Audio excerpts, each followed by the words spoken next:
د پاکستان اوپنر توپ وهونکی امام الحق د افغانستان سره د لوبې په هکله څه وایي. ګرانو لیدونکو السلام علیکم. امام الحق وایي چې هند د افغانستان ماته یو شان دي.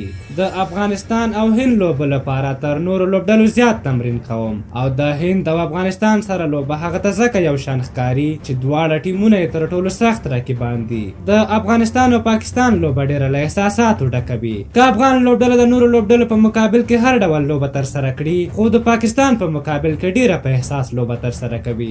لوبې ته تر ډیره زیات اهمیت ورکول کیږي. پخوا به کله چې افغانستان او پاکستان ترمنځ لوبه وه، نو پاکستاني رسنیو به افغانستان ته د شاګرد خطاب کاوه او کله کله به یې ویل چې نن د وزې او زمري ترمنځ لوبه ده. بالاخره افغان لوبډلې د خلکو ارمان پوره کړ او پاکستان ته یې سخته ماتې ورکړه. مصباح الحق وویل چې کله افغانستان د پاکستان سره لوبه کوله، نو ما داسې احساس کوه لکه چې د کینیا او افغانستان لوبه وي. هغه رسنیو چې په افغانستان کې رنګ نوم ایښودل، اوس د افغانستان ټیم نه په ویره کې دي. پاکستان د افغانستان ټیم سره نه غواړي سیریز وکړي. دوی وایي چې د افغانستان د ټیم نه هیلې کمې دي، نو هغوی موږ سره ډاډه لوبې ترسره کوي او پاکستان په دې ویره کې وي چې د افغانستان څخه په ماتې خوړلو ونه شرمېږي. همدا دلیل ده چې پاکستان د افغانستان په وړاندې کمزوري لوبه ترسره کوي. امام الحق وایي چې ټول ټیمونه ماته یو شان دي، خو هند او افغانستان لوبې ماته تر ټولو زیاتې مهمې دي. زیاته خواري کوم ځکه دا زموږ تر ټولو سخت حریفان دي چې هیڅ کله نه غواړي چې له موږ ماتې وخوري. امام الحق تل په افغانستان ښې منډې جوړې کړې دي.